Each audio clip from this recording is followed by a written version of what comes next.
was really, I kind of wanted to spin it in a way in the discussion was, the value of these coaching clinics, right? It's the first one that I've been to live in, over 2 years. And I kind of become a coaching clinic, geek. Like, I don't think for a long time there, I hadn't missed the Roger Nilsson clinic in a long time. And certainly what the coaches site has done is, and obviously the USA Hockey level 4s and 5s are always, were always really exciting for me. But what the coaches site has done now, and I thought I just thought it would be a good group to have the discussion with, is, they've really kind of filled that niche of working with, I think, what they feel are the top level coaches, but their market, right, their focus is on youth coaches.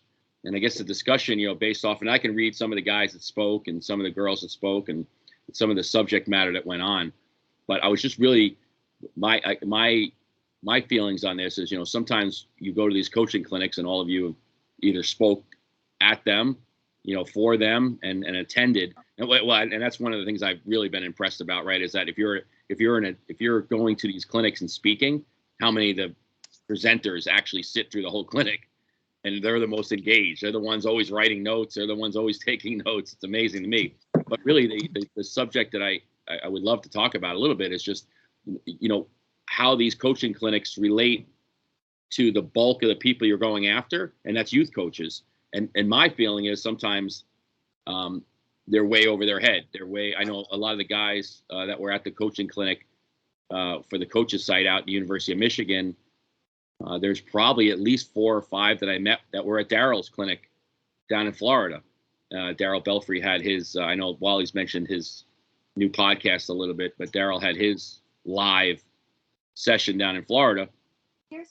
And I thought that was, again, the type of coaches that I met that were there, I'd be really hard pressed to see how they could take the information they got from that clinic and used it with their 8U and 9U players. So I'll just read you some of the guys that were speakers, which I thought were, again, I love the speakers, and I probably took these guys in maybe a little differently than maybe the other, another 200 set of coaches that were there. But Steve Spott spoke, Davis Payne, Paul McFarland, Mike Babcock spoke with his son, Michael, Todd Woodcroft, who's at the University of Vermont. He actually had two really good speeches, and I'll talk about the one that I enjoyed the most with him in the morning. David Barr came and spoke. Dan Muse from the U.S. NTDP program. Kara Mooney, Kara Morey spoke. I think Tim, I might have reached out to you on her, and she was actually fantastic. Her really well done presentation. Cam Abbott. And then on the ice, Brandon Naranjo, which I know a lot of you guys know, Pat Malloy, Nathaniel Brooks. I think he's with Ryerson University. He was actually really good. Kim Weiss, who's actually an assistant coach with the Maryland Black Bears, which I believe is an NAHL team down here in the States. Brock Sheehan, and that's like one of the subjects I'd like to talk about is Brock talked about developing a youth hockey practice. Brock is the coach of the USHL's Chicago Steel, which follows a lot of principles of youth hockey. But I don't know if you saw the program, if it would value your 10U team. Joachim Bloom, who is pretty cool. He did an on ice session. He works with I guess JRM skating and skills. So they had the music going in the rink and doing all kinds of flips and turns and doing circle drills on your elbow, all kinds of neat stuff. Leah Hextall spoke, who knows Sammy Joe very well. Bob Mancini, Mike Snee from College Hockey Inc., Dave Starman, and Chris Beach. Actually, I tried to get on here. Chris has a company in Vancouver called Aimability, which I thought I really enjoyed listening to him talk about. And then they had a bunch of other John Bacon. I don't know if you guys have read Let Them Lead. He wrote a book on the taking the worst place. Hal, are they in Minnesota? Who's that? They had the worst place team, and in high school hockey, and went on to win. Went from worst to first there, and so he had a great story about players leading the charge, and then Brad Fast from Honeybake. So I thought, it was a 3-day clinic. There was a lot of information there. I thought Aaron Wilbur, who Wally knows, did a great job of mixing in, the classroom type environment and going over to Yost Arena and doing the on ice. But I think and then obviously he lets me do my director's club. I got to Gino Cavallini was out there selling a product for paperless score sheets. He had connected with a group out there, and there was a lot of vendors there as well, which was for somebody like me who does a lot of sales to teams was great. And then obviously Aaron allows me to do my or helps me facilitate my director's club program, and we did one live out there with Cam Paddock, who's out with North Vancouver Winter Club, maybe it is, or so I guess he has a lot of.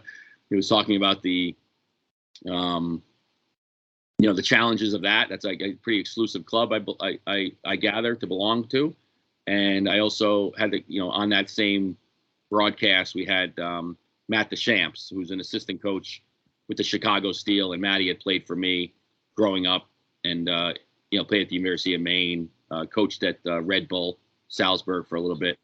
Real good hockey people. So I guess from Wally, from my perspective, and again, not to be a salesperson for the coaches site, because I think a lot of, I don't know how many on the call belong to the site, but to me, it's like a great resource to take little bits and pieces. And I send a lot of this stuff out to the clients I work with and the youth programs I work with.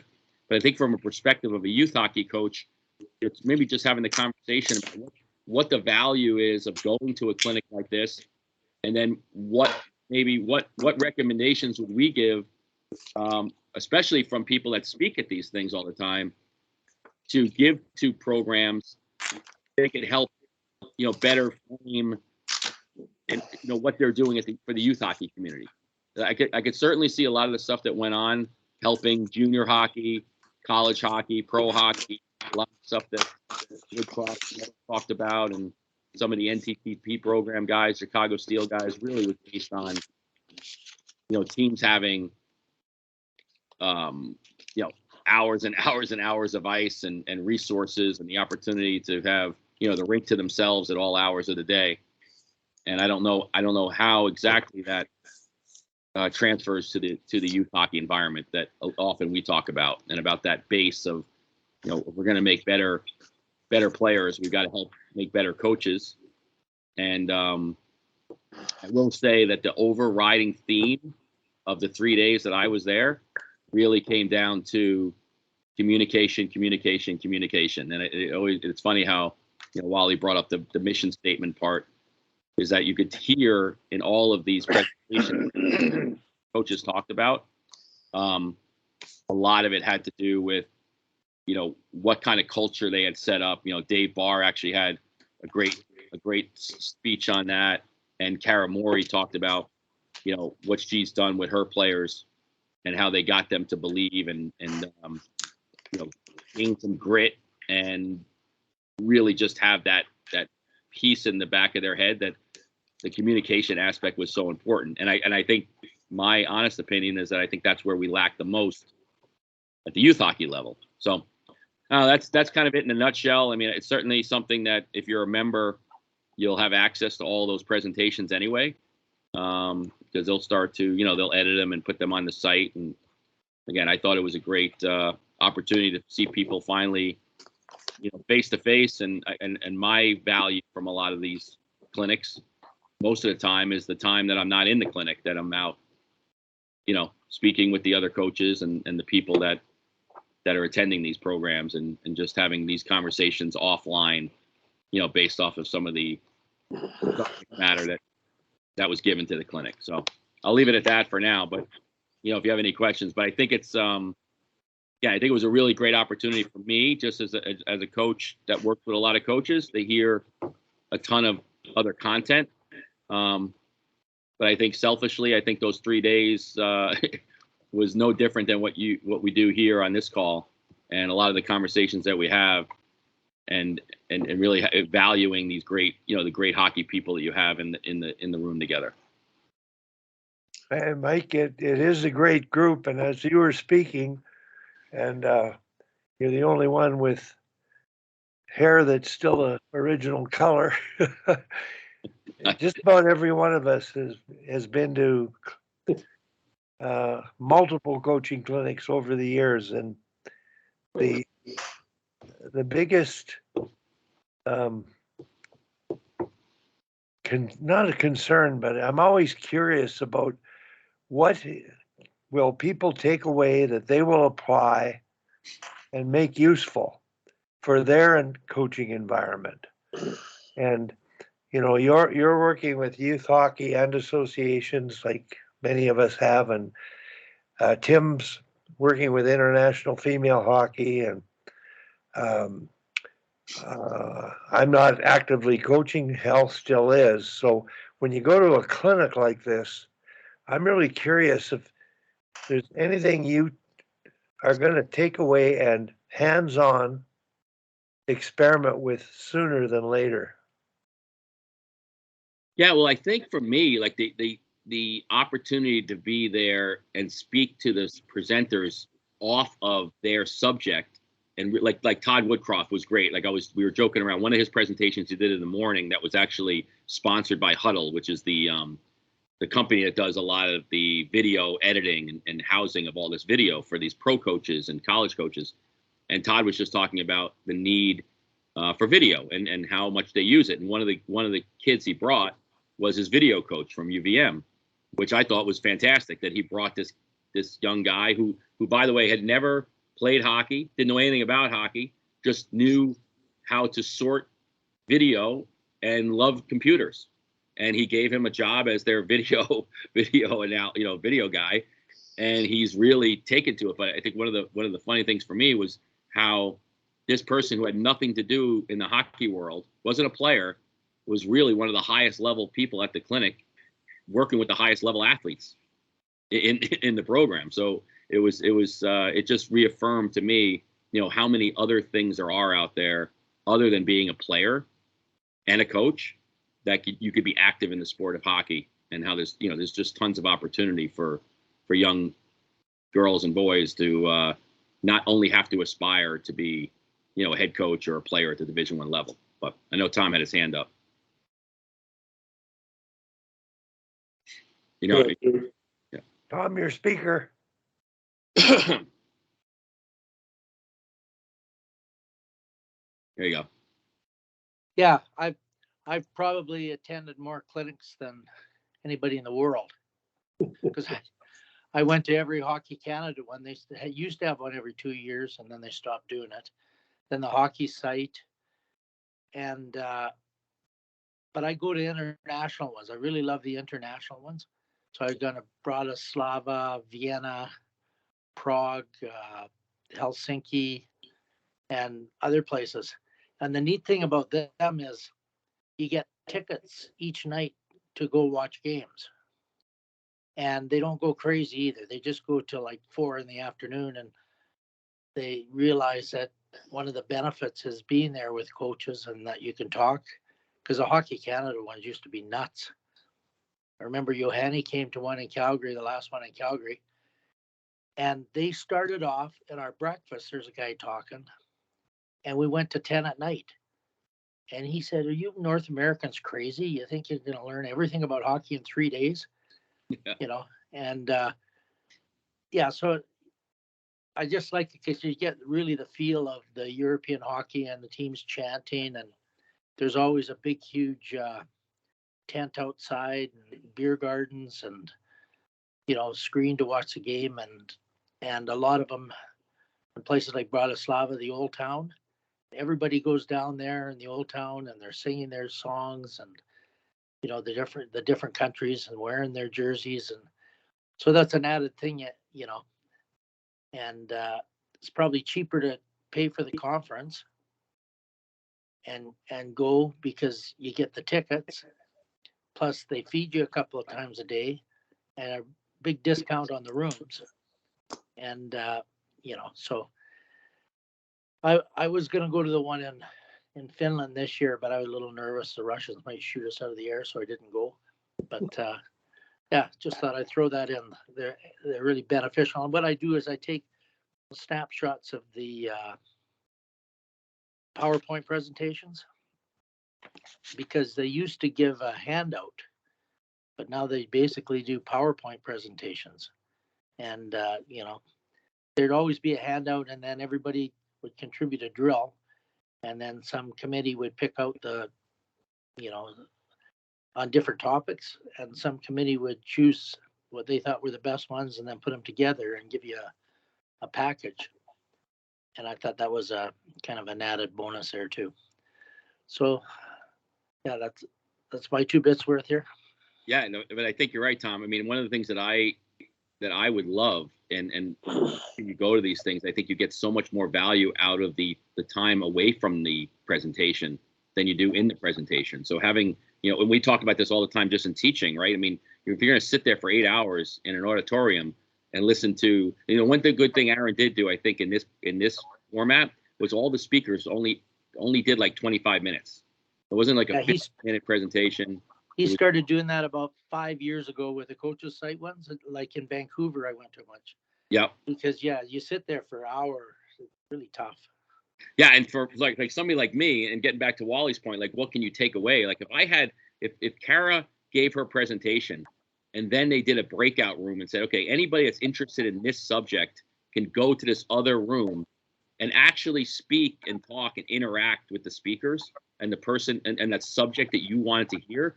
I would think like that to me, and that's why, how like a lot of the USA hockey stuff I love is because of the fact that they've done like these, like you could sign up, like you do your level 5 in USA hockey and you're in the whole presentation, but then you can sign up for breakout presentations. So if you're there and you're an 8U coach or a midget coach, you're splitting, like you're not listening to the same subject matter. You can go off to the subject that you're most interested in. But I agree with you, Tom. It's like the great opportunity to be able to sit and actually talk to the person who's presenting and grab knowledge out of them. It's so much easier now. Like even me, I meet so many coaches just on Twitter, just sending them a direct message and asking them a question. And people are so great about returning information because I think they're so much more accessible than they were in the past. But from my use, like if I'm thinking about how can I digest this and then bring this to my youth hockey communities that I work with, is really difficult because a lot of the stuff's not transferable. Yeah, that's true. But a lot of it is you can take it down a little. I found that the international conferences were a lot of stuff more directed at, youth hockey and how to coach. Right. So. Yeah, no, and that's a good point. That I think, it's funny because I was just in Helsinki a couple of weeks ago, and I was thinking the same thing when you see the map on the plane and you see St. Petersburg is right there. You're like, all right, well, I'm getting in and getting out, but it is. I love that the fact that and Europe, and there was a lot of Europeans over here as well. By the way, there was a lot of Scandinavians and Europeans over in Michigan. I bet you they'd made up 10% or more of the conference for them coming here and listening to these speakers that they have on tap as well. Yeah, I was at one in Germany. Can't remember the city, but anyways, the Swedes had a bus full of coaches came, like 50 coaches. And that's what they wanted to change the way they were coaching. And they all came to it. Then they'd meet, to come up with, how we can adapt this into our programs. Tom, I wanted to comment as you're talking. Having been at so many clinics, I've had more spontaneous things happen that have affected me for the rest of my coaching life than I did from a clinic. So, and the one of them I'll bring up because Tom is on. I just walked into the arena when his friend Johanny Walson was on the ice, and he did a passing sequence to teach eye contact and timing that to this day is off the wall. and it's something that youth coaches can do. And I've adapted it into doing coaching clinics, built it into the ice time, my clinic, but it's something to me that merits being done at the right age and the right stuff, right amount, right time, and Tim's right way applied. And I'm curious, Hal and Tim, the number of coaching clinics that you've gone to, and what were some of your greatest ever takeaways, or were they like mine, where you just happened in on a practice or you sat down and had coffee with somebody? So, Hal, can you comment on from your experience? Sure. So I think I'm a veteran of the USA Hockey Clinic program, having gone through the original, they used to call it the master class. It was in 1983 or 4. You had to get invited to go to it. Now all you have to do is sign up and pay a lot of money. But I went to maybe 4 or 5 of the IHF clinics. That's where I first met Tom. It might have been in Prague. I don't remember, or I can't remember what. That's when we first met in person. And the one in Prague had Ludek Bukac was a speaker, and then we went to the ice, and he showed what he was doing to develop quick hands, quick feet, and all that stuff, and he called it the Variable Goals Training Program. And that made a big impression on me. In fact, I still use a lot of that stuff. And Mike, I've got a couple videos of it on YouTube if you want to take a look at it. It has, to me, brings a couple things. One is that the kids in the United States, they've never seen this stuff before, right? And we know that most kids are pretty bored with the same 10 or 12 drills that they've been running forever and ever. And they're very challenging for them, and they really, really have fun doing them, and you can adapt them and do some stuff. But the other thing about, I think, can't remember if we were in, I don't remember which clinic, but all those clinics in Europe bring in non-hockey people, you know, and there was the one from the French Track Federation that was talking about, you know, lactic acid. And, you know, we always talk about lactic acid is what slows down our legs. And they go, that's not true at all. There's nothing to do with it. And the research and the science they put into stuff. So what happens when you get tired is your brain goes into defense, and it recruits less muscle fiber to do the work because it's conserving. And world-class athletes can override that. Young people can too. They can override it by just having good mental conversations. I'm not tired. Come on, and you can train yourself to do that, because, you know, it's sort of like the what is it, Louise and whatever her name, were driving their car over the cliff, that movie, right? And your brain's kind of going, no, we're going over the cliff. You know, you're losing energy. And it goes into a defensive mode, and you can train yourself out of that. So I just always, and then they brought in, I think one year they brought in the guys from, I think it's called the Blacks or whatever, the rugby team in Australia. The All Blacks. The All Blacks, right? And to talk about their team culture. That was a really cool presentation. You never see that here. Well, I shouldn't say that. I haven't been to a USA Hockey one for a number of years.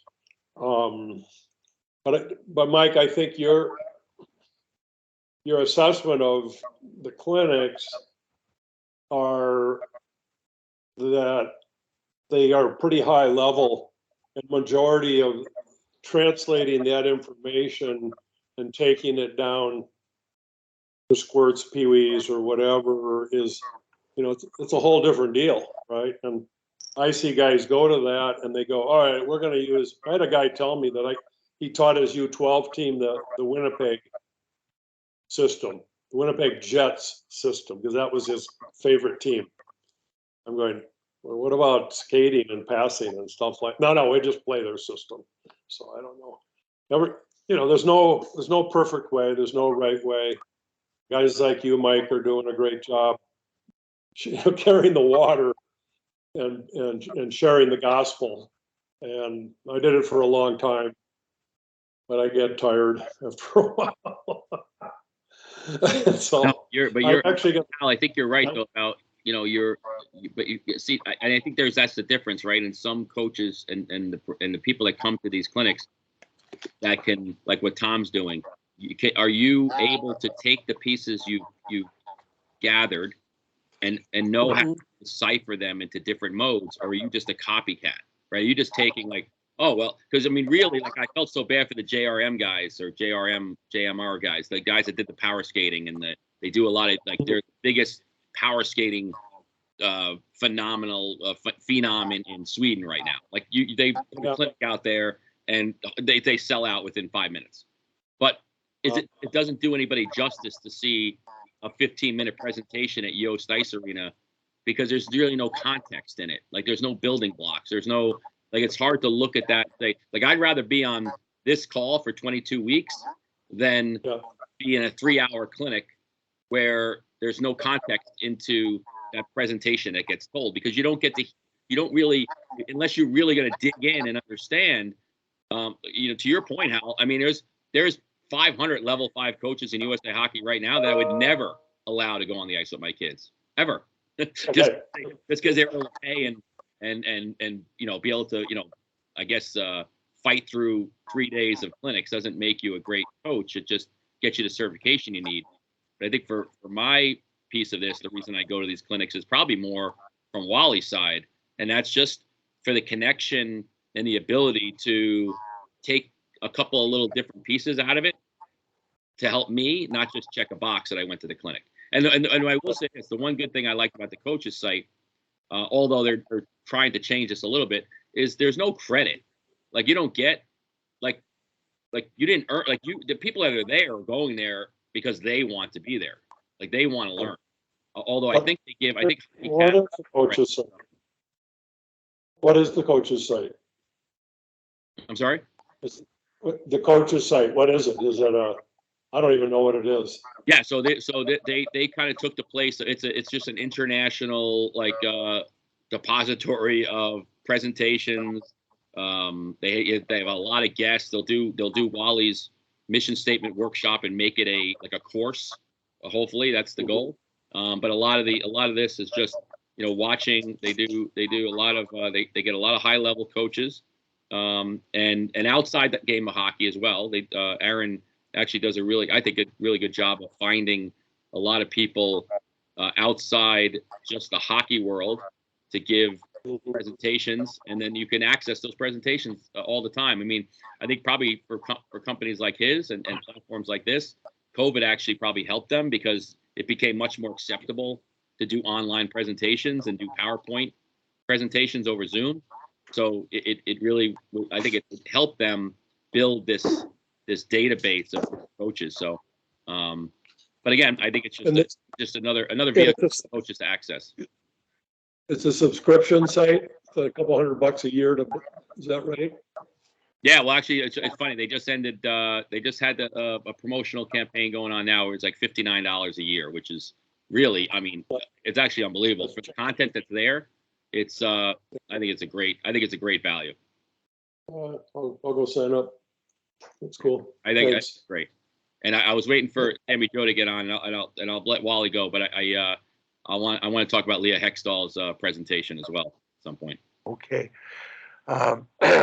Sammy, when we couldn't get a hold of Howie, I sent an email to him this morning. I CC'd you on it, trying to get him up in the future because I'm intrigued about what you said in the last Shark session about his team building and your goalie coach of that team that attended. So down the road, and this is what I mean, Mike, people go to formal clinics, and the general question I have, I got more out of an hour with Sammy and just watching her interact with the young athlete. And then I sat there with Sammy and talked to and asked questions to some of the coaches that were at our table.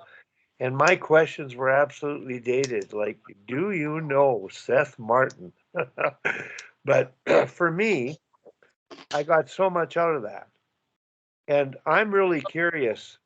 I've learned, I've gone to so many as we all have, but I've learned from everybody on this call, but in particular, working close with Tim and having him come on the ice and watch him adapt drills to make them purposeful.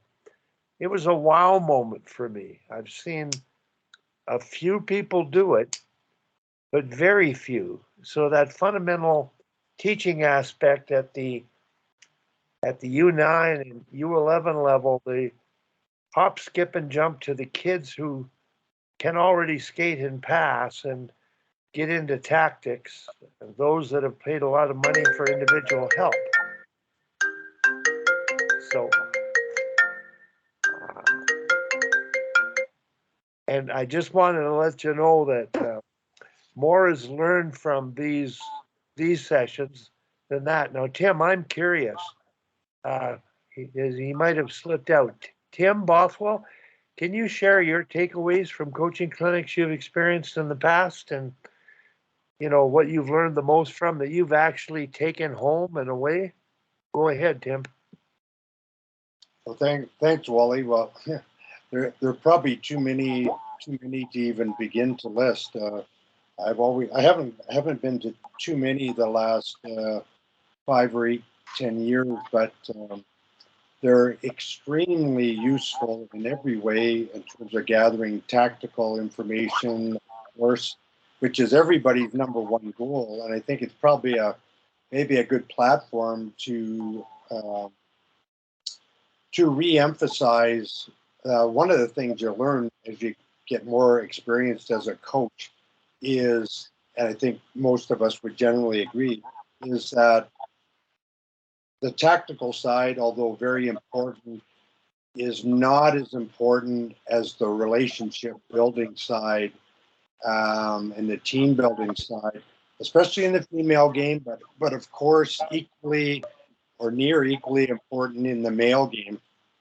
And maybe perhaps, so I guess my one takeaway is after attending many clinics early on in my coaching career and hearing people speak about that part, the relationship building part and the caring part, the trust building part, and how important it is. As a young coach, I was kind of like, yeah, okay. But I still put my focus on the tactical side and kind of ignored the social relationship building side. So maybe it's a good platform to reinforce it. Now I've been in coaching for 30 plus years that, you know what? Yeah, that is the most important thing. Build relationships with your players and build the trust between the coaching staff and the players. And then you have the foundation to have the best team that you can have. And of course, again, tactics are important. And maybe perhaps the current example, and I'm not sure if Mike or Hal are in tune, but the Memorial Cup was last night. And it was a very, very unique situation where one of the best teams in the Quebec Major Junior League finished the regular season with 16 straight wins and then lost in the first round of the playoffs, and they were hosting the Memorial Cup, so they're in. They had 40 days to prepare for the Memorial Cup. They made a coaching change, which to me is astoundingly courageous of the management staff, and it turned out tremendously for them. They won the Memorial Cup last night, and Gardiner McDougall, longtime Canadian, probably maybe the second most successful Canadian university coach ever behind Claire Drake. Perhaps Tom Watts in the conversation, but the succinct message was when he took the job is like, what do you have to do in this short-term period? His answer was, well, we got to build trust and we got to do it fast. And it's not easy to do fast, but he obviously did it. It was very successful. So that's a long kind of really maybe non-answer, Wally, to reinforce to all the coaches out there that relationship building and honesty and communication between the staff and your players is of the utmost importance.